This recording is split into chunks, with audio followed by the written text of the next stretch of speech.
تم اقرار کرتے ہو کہ اللہ اور ہر چیز کا مالک ہے. اس کے کیا معنی؟ اس کے معنی یہ ہیں کہ تمہاری جان تمہاری اپنی نہیں، خدا کی ملک ہے.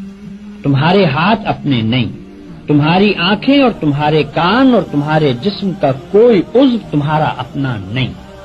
یہ زمینیں جن کو تم جوتتے ہو، یہ جانور جن سے تم خدمت لیتے ہو، یہ مال اسباب جن سے تم فائدہ اٹھاتے ہو، ان میں سے بھی کوئی چیز تمہاری نہیں.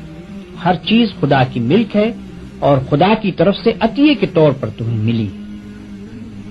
اس بات کا اقرار کرنے کے بعد تمہیں یہ کہنے کا کیا حق ہے کہ جان میری ہے، جسم میرا ہے، مال میرا ہے اور فلاں چیز میری ہے. دوسرے کو مالک کہنا اور پھر اس کی چیز کو اپنی قرار دینا بالکل ایک لغو بات ہے.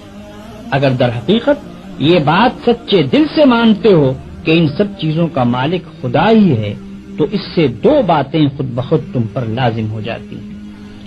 ایک یہ کہ جب مالک خدا ہے اور اس نے اپنی ملکیت امانت کے طور پر تمہارے حوالے کی ہے تو جس طرح مالک کہتا ہے اسی طرح ان چیزوں سے کام لینا چاہیے.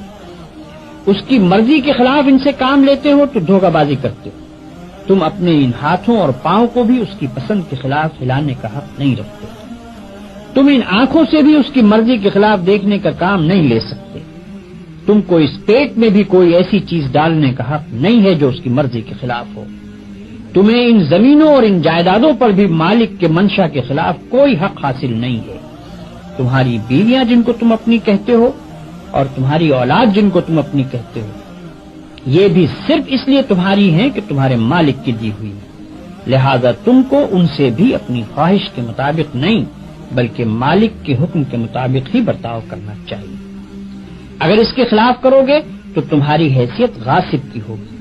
جس طرح دوسرے کی زمین پر قبضہ کرنے والے کو تم کہتے ہو کہ وہ بے ایمان ہے، اسی طرح اگر خدا کی دی ہوئی چیزوں کو تم اپنا سمجھ کر اپنی مرضی کے مطابق استعمال کرو گے یا خدا کے سوا کسی اور کی مرضی کے مطابق ان سے کام لو گے تو وہی بے ایمانی کا الزام تم پر بھی آئے گا.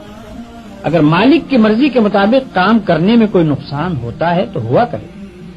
جان جاتی ہے تو جائے، ہاتھ پاؤں ٹوٹتے ہیں تو ٹوٹیں، اولاد کا نقصان ہوتا ہے تو ہو، مال و جائیداد برباد ہو تو ہوا کرے. تمہیں کیوں غم ہو؟ جس کی چیز ہے وہی اگر نقصان پسند کرتا ہو تو اس کو حق ہے